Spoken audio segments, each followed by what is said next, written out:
So I see that we have Rosie. You are in the room. You look good in red, girl. So I'm going to go right to talk to Rosie.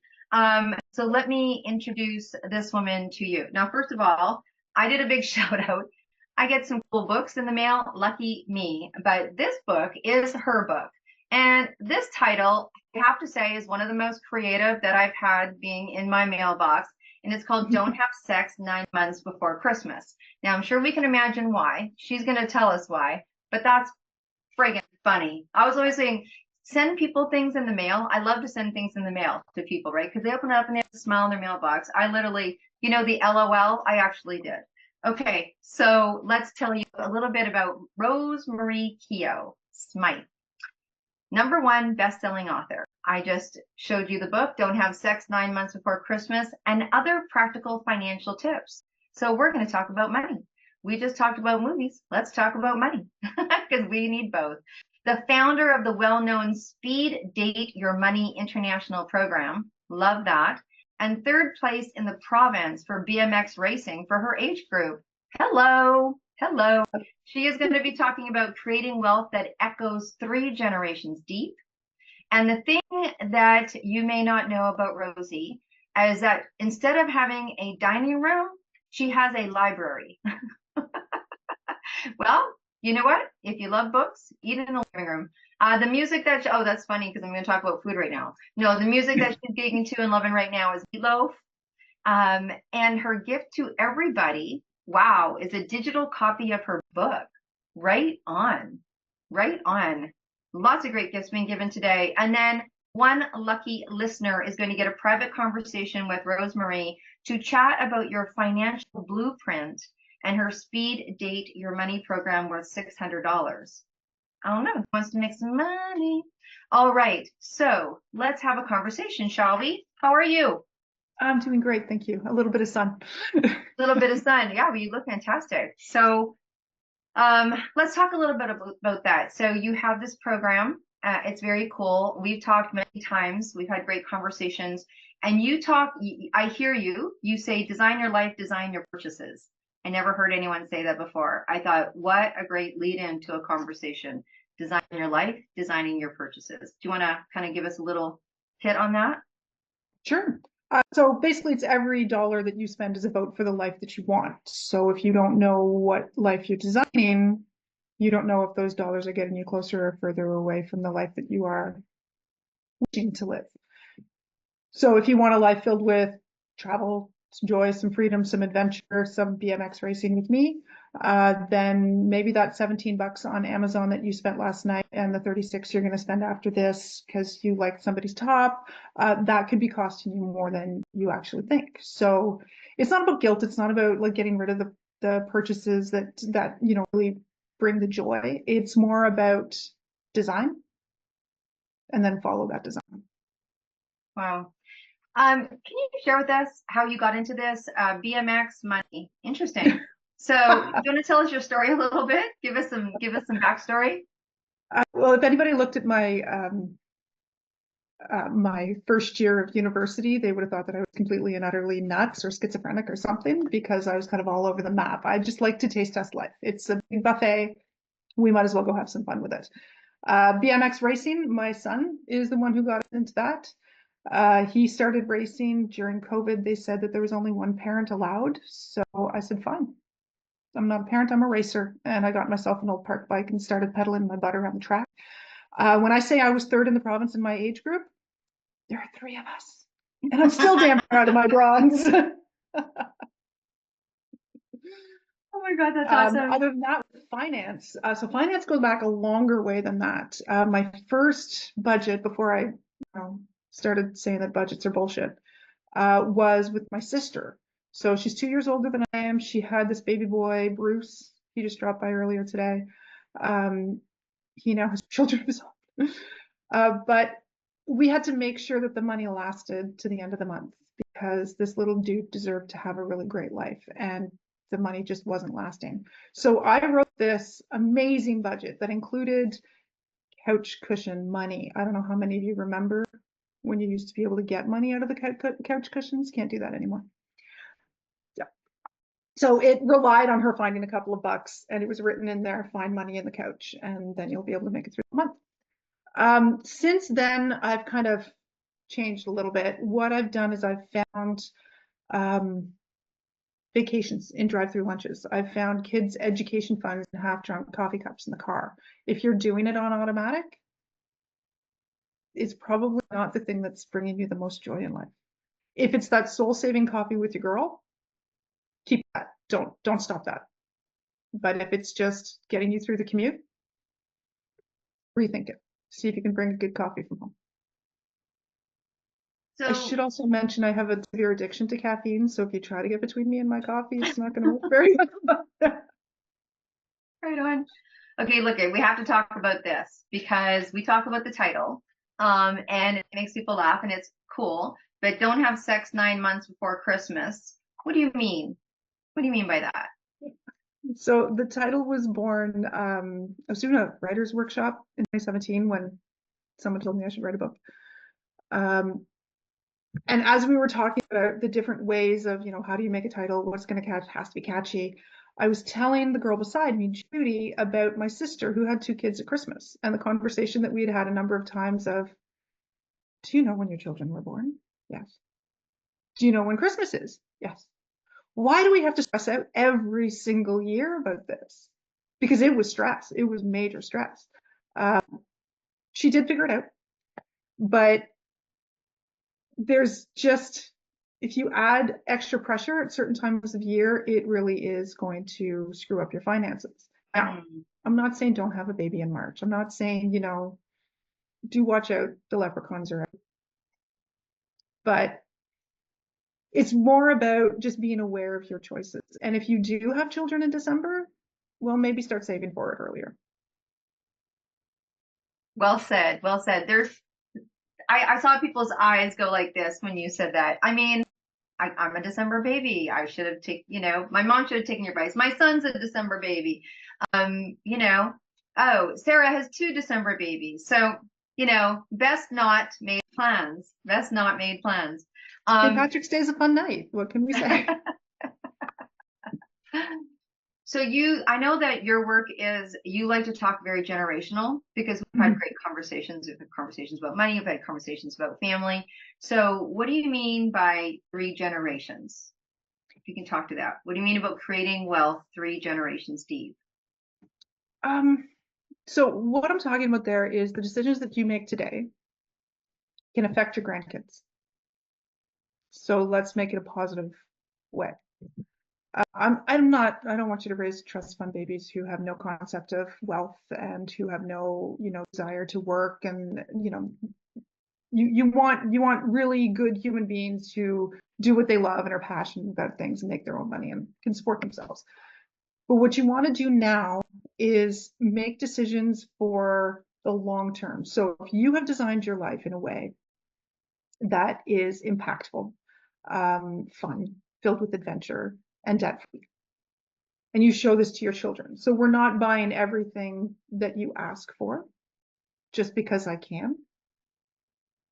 And we do that. I grew up poor, and therefore when my son asked me for something, I was happy that I could say yes. So I did it a little bit too often. Dial back on that. But to learn that that is not empowering your children, that's not helping them, because there's going to come a time when they have to make it on their own. You want to show them the value of money. You want to show them how to basically vote for that life that you've designed with your dollars. So if we want to go on a really great vacation, then maybe we're not going to go out for dinner as often, right? Because that vacation is going to bring us a lot more joy than a trip to McDonald's. You're going to teach them how to bring it down. So one of the things that I've done is I have prepaid my son's life insurance. So I started when he was 8 years old. By the time he's 16 in 3 years, his life insurance will be paid. That's not for him. That's for his children. When he goes out into this world and he buys a house, he will not have to get life insurance for that debt. He'll be covered. The life insurance will be there to cover the debts that he has. because we've already talked about him not going into that, and it's just into terrible debts. Mhm. um, then he will also be building his life based on the best case scenario. So he'll go out and he'll make his investments, he'll make his choices, he'll design his life, and then teach his children as they come through.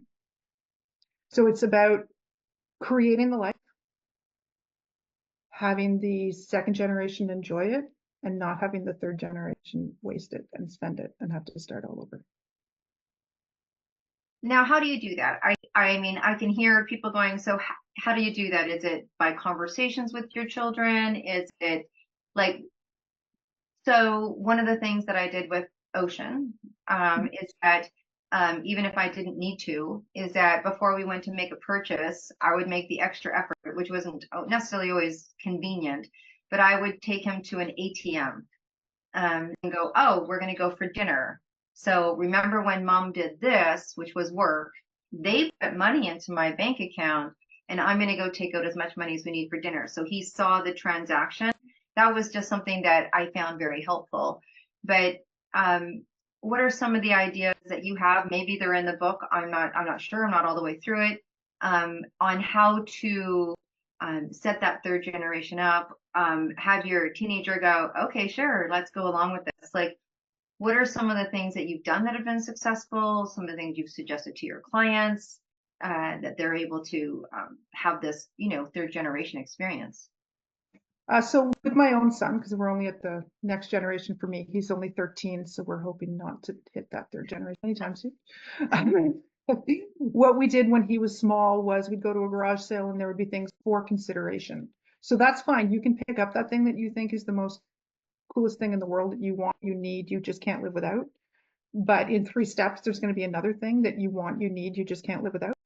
And if the deal was you got to spend $2 or the deal was you got to buy one thing, well, then you've got to make a decision. So we still occasionally refer to for consideration when it comes to choices that we have. Last year, I started an allowance for Colton and we started breaking it up. So immediately we have 50% of it that goes into long-term savings. So that would be akin to our living expenses, our housing, our food, our transportation. That is gone. So that is for his car that he's been saving for since he was 6 years old. That story's in the book. 25% of that goes to his kind of longer term wants. He wants things that I'm not willing to pay for. So if you want to have Nike shoes, dude, I don't buy Nike shoes. The label isn't important to me. The label's important to you. It's going to be your money that goes to it. So some money goes aside every week, and that is, you still want to do it when the time comes and you look at that cash and you can let it go. Okay. And then 25% is for his closer savings. So if he wants to go and, have a chocolate bar on Friday when he's walking at school, or if he wants to save up because he wants a Pokemon card, or we went to Akwesasne a couple of weeks ago when he wanted to have some walking about money in his pocket when he was hanging with the boys. So putting those decisions there in his hands, he doesn't ask me for money anymore. Before his allowance, he used to ask me for money all the time. But now he knows. So when his father said, hey, we're going somewhere where they're going to have some Pokemon cards, you might want to bring some money, his face fell and he went, but I'm saving for something. I don't have any. Right. I love that for consideration. I think that's a great term. I mean, no matter I think where you're at, whether it's with yourself or with your family or with, I know Katie is a GG, so I'm sure that, there's that kind of generation of money that goes down, right? Like the money trickles, the money trickles. Just that those words for consideration is very cool. Is very cool. Wow. What is this speed dating thing? The speed money thing? I think that when I said that, when I made that introduction, some people kind of looked up from their notes. They're like, what is speed date your money? So Speed Date Your Money is a video series of courses. It's 7 modules, 2 videos each, with an assignment for each of the videos. So it's written and not recorded right now. It is called Speed Date Your Money, Swipe Left on Debt. I did have to ask a friend about that because I'm not on the dating app, so I didn't know which way I was supposed to swipe for bad. So it is just going through some of the ways in which the concept of speed dating. I don't want you to be thinking you're going to be spending hours on it. We're just getting into ways of making your finances easier, faster. Let's get in, get out, and see some immediate improvements. Oh, wow. One of the biggest tips that it's in the book, it's in the e-course, Debt Annihilation Bootcamp, it's in the Swipe Left on Debt, is the sweep. And that concept is basically like we used to do with change in our pockets, throwing it into a bowl. We're doing this digitally now. So the sweep has helped friends of mine pay off their mortgages, go on wicked trips. It's helped me do the same. My trip to Ireland can be attributed to the sweep, as is my mortgage-free status. You go into your bank account once a day and you clean it up. You sweep that loose change, the digital change, over into either a debt or a dream. You can sweep just the cents, you can sweep the singles, you can sweep the tens, you can sweep the hundreds. Once I swept the thousands, and that was incredibly amazing. And then that money is going towards either the principal on your debt so that the interest isn't exploding on you, or it's going to make a change in your lifestyle, a very big, impactful, on purpose change that will really enhance your life. I love that. That's so interesting, right? The change. I mean, you talked about, I mean, I'm not going to make myself sound any, any than I am, but I do remember finding, look at my kids knew if they needed to find money, just go to the hall closet. I inevitably had money in my pocket. I would put money in my pocket. I put money in my jeans. I found money in my pocket yesterday because sometimes I don't want to carry a purse. So I'm like, I'll just stick some, and I truly believe that you still need to see and feel cash. That's just my head, right? That's just what I kind of, so they would just go to the closet. They wouldn't even ask me for money. But I remember that finding coat, or we have a bowl, like you said, I've got like this nice little altar and I put money in there, but taking it digitally, that's such an interesting, I've never heard anyone else say that, and then put it into an account. And I love that. Debt or dream. Ooh. There is a caveat. If you can sweep every day, I think you have a shopping problem. We really need to talk. No, if you can, yeah, that's right. But even just those extra digital cents, right? I mean, it just really starts to build. So that's And incredible. you get a little bit kind of excited about it, right? So you go in there and it's a little bit more addictive than whatever phone game you're playing right now. But you can you sweep and then you pay a bill and you giggle and you sweep a little bit more. Okay. When I'd be paying off my mortgage, I'd be sitting on my computer giggling and my husband would look over and go, "Are you paying our mortgage again?" Yeah. That's super good. That's great. Oh my gosh, that reminds me of so many different things, right? That it matters. Like things add up. Not to go back to some of the stuff that I heard when I was younger, that I had to go do a bunch of therapy to get over in my head, penny saved is a penny earned and all that stuff, right? I was in more of an abundance. But do you remember, does everyone ever do like a walkathon? And you go Yeah. ask all your neighbors to give you money per mile? And then you go back to get the money and they're like, oh, I didn't realize I was donating that much. You're like, yeah. So anyways, that's fantastic. Kind we're going to wrap up and give someone a gift from you today. I think that those were such incredible tips. Let's do some love, love, love, some hearts, some claps, some jazz hands, all the things. That was amazing. Good notes. I saw a lot of you like this, so I'm assuming, or like this, so you're typing. And here's the book. I'm sure you're going to put all of that in the chat.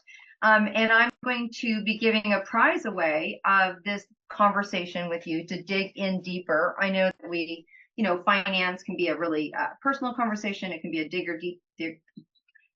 deeper conversation. And before I do that, I was going to go to my co-host, Katie. What do you think? I love it. And yes, I'm of the age where I had the coin jar and there was always money in there. I am excited. Like that is such a the sweet thing. That got my brain going. What a cool thing to have my kids and grandkids starting too. I love it. Yeah, I think you can really see how that expands, right? Yeah, absolutely. Absolutely. That's awesome. Okay, so someone is going to win I'm not going to make it difficult, but you do need to listen to win. That's how we play this game. And everyone's going to get the digital copy of her book. So that's super cool. And so to win that prize, she was very excited about winning a prize herself. And she came, in a BMX competition in her province. She talked about it a couple of times. So put that number and the email and put it into the chat, and you are going to win some prizes. So yay. I mean, big shout out to everybody. There's been prizes and prizes and prizes and gifts and gifts and gifts and gifts. And I think one of the biggest gifts is all of the connections and all the conversations that are going to be happening after this summit. Oh my gosh, so good. Thank you. Yay. Oh, so